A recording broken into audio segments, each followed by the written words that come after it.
just sun, a brother, moon, a sister, in the stars and in the breezes, air and fire and flowing water.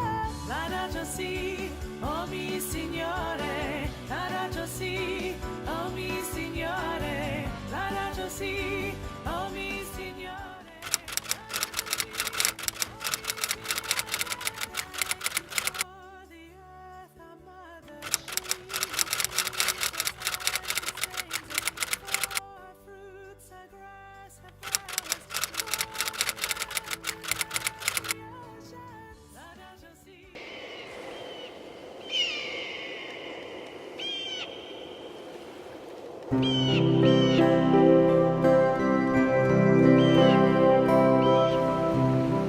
Gushing down from the hills above Ndelakando in Tailevu on Fiji's eastern coast, this water has brought life to the people of the district for centuries.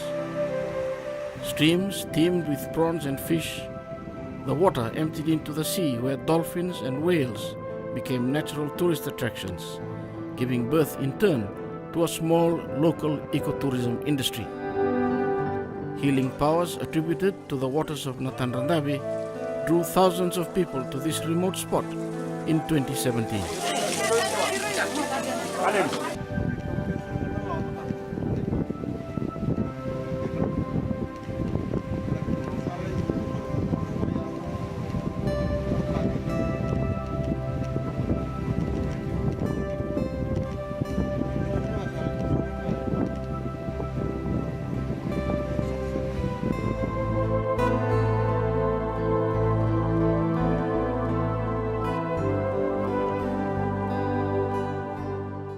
In 2017, vehicles stretched for more than a kilometer along this dusty road. Ambulances arrived with the sick and departed with the same people, healed by what some claimed were the miraculous power of the water. Today, the waters of Natanrandabe have slowed to a trickle. Few, if any, travel here in search of life. In place of the ambulances and cars carrying wheelchairs, massive trucks thunder along the same road, carrying rocks and gravel taken from the same life-giving stream. The clear life-giving water has been muddied, churned up by excavators. The river has slowed to a trickle. The fish and prawns have started to die.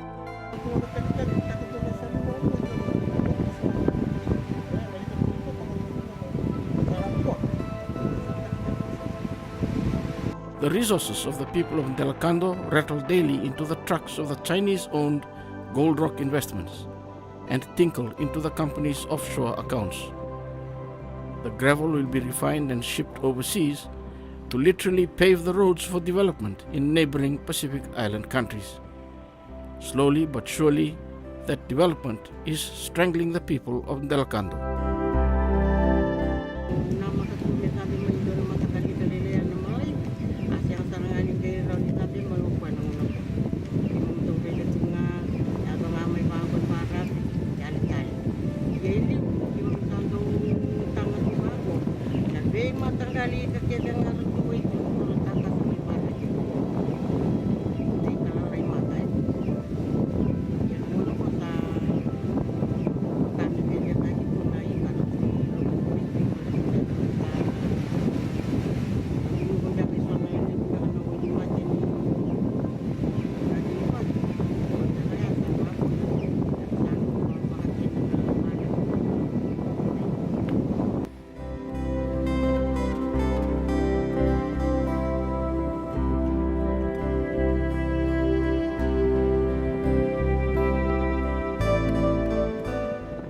The effect of gravel removal has been swift and deadly.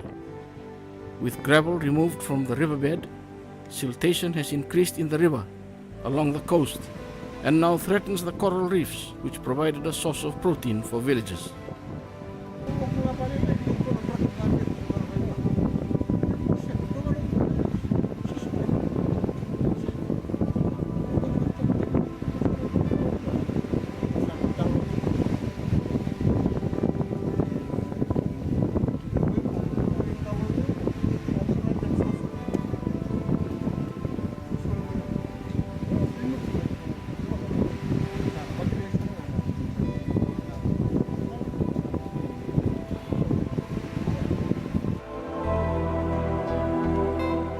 For the people of this riverside community and their neighbors by the ocean, the smell of death lingers everywhere.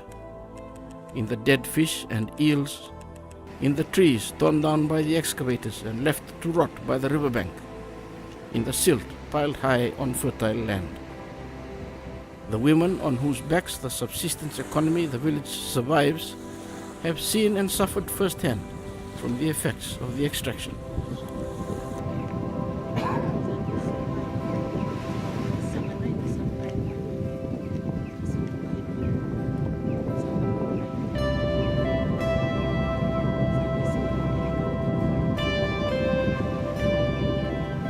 The people of Ndelakando have lived here since their ancestors trekked through the mountains some 300 years ago.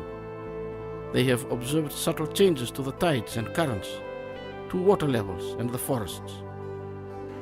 Traditional knowledge of the land, the river and the sea, living creatures and plants has been handed down for generations, but nothing has prepared them for this. Those landslides, added to machine activity in the river and the destruction of trees along the banks of local waterways, have had far-reaching consequences. The neighboring village of Natalera is home to a small eco-resort, locally owned and operated, and its main attraction, the dolphins of Moon Reef. Tourists, both local and foreign, travel to Natalera to see the dolphins in their natural habitat and experience the joy of spending time in the water with these beautiful creatures.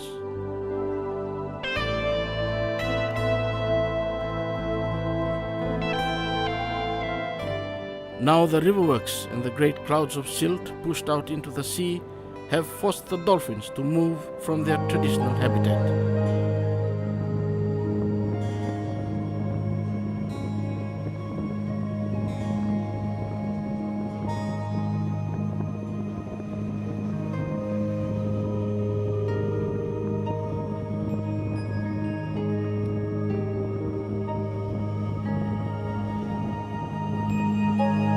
About 5 kilometers south of the dolphin sanctuary, barges berth to take loads of aggregate to Tuvalu for new roads and to pave the runway of an airport in Vanuatu.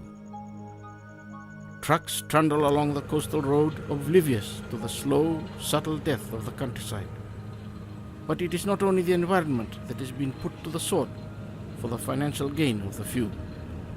Relationships, kinship lasting 3 centuries, tried and tested through war and natural disaster, has suffered a quick and ignominious death, sacrificed at the altar of Fiji's new gods, wealth and prosperity.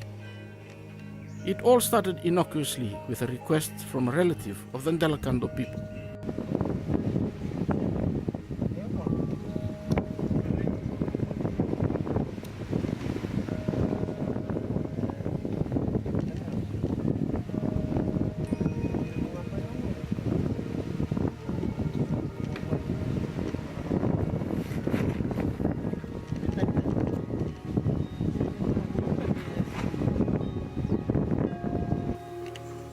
First, the villagers wanted an environmental impact assessment to allow them to judge for themselves the possible effects of gravel extraction.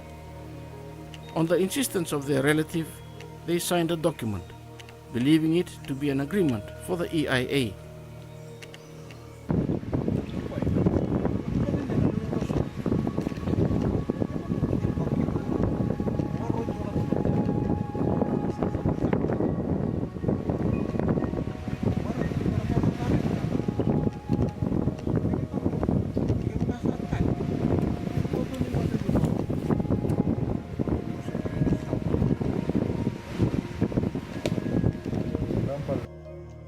Incensed by the way they had been treated, 10 families decided to leave the village and settle on land high up in the mountains, upstream of the development.